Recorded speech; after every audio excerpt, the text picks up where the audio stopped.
Jesus said believers would be hated because of him. Why? But first, let me fade out and tell you about this falls, Devil's Kettle, in a Minnesota state park along the North Shore between Grand Marais and the Canadian border. Hiking back to it is not for the faint of heart, but a nice reward when you get there. I slipped and stepped into the Brule River getting this shot, but hey, it's what we do.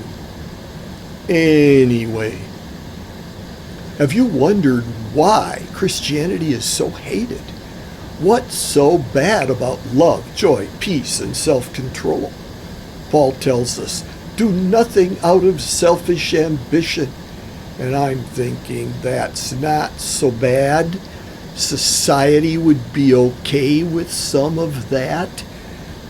But no, Christianity is the one belief that gets opposed. We have freedom of religion in our country, as long as it's not Christianity. I believe the reason is not complicated. Mankind in its sinful nature is short-sighted, prideful, and selfish. It's what we are. Jesus demands submission to him, servanthood to him, and personal restraint. We are to take up our cross daily and follow him. In biblical terms, crucify self. Crucify our prideful, selfish nature. But what does man's nature, that is today's society, say? Do not submit. Servanthood is bad. Do what feels good. If it feels good, it is good. And that selfishness expresses itself specifically today as no sexual restraint. Jesus said that goes against creation, against what is good, against what was planned for man from the beginning. Paul defines no sexual restraint as evil.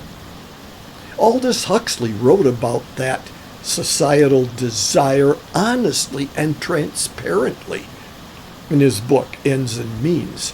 I've shown you this excerpt before. Pause if you want to read it again.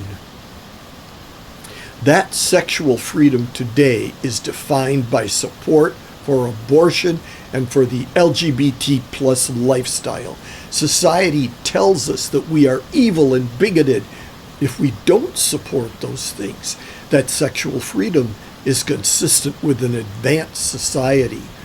God's standards are archaic and outdated. But try as you like, and people do try, you cannot reimagine Jesus into a supporter of either. If you submit to Jesus, you absolutely will pull away from those lifestyle choices. It's sexual freedom as defined by society or Jesus, not both. Never both. Thus, Jesus is thrown under the bus, along with all of us who submit to him as we learn to know him better.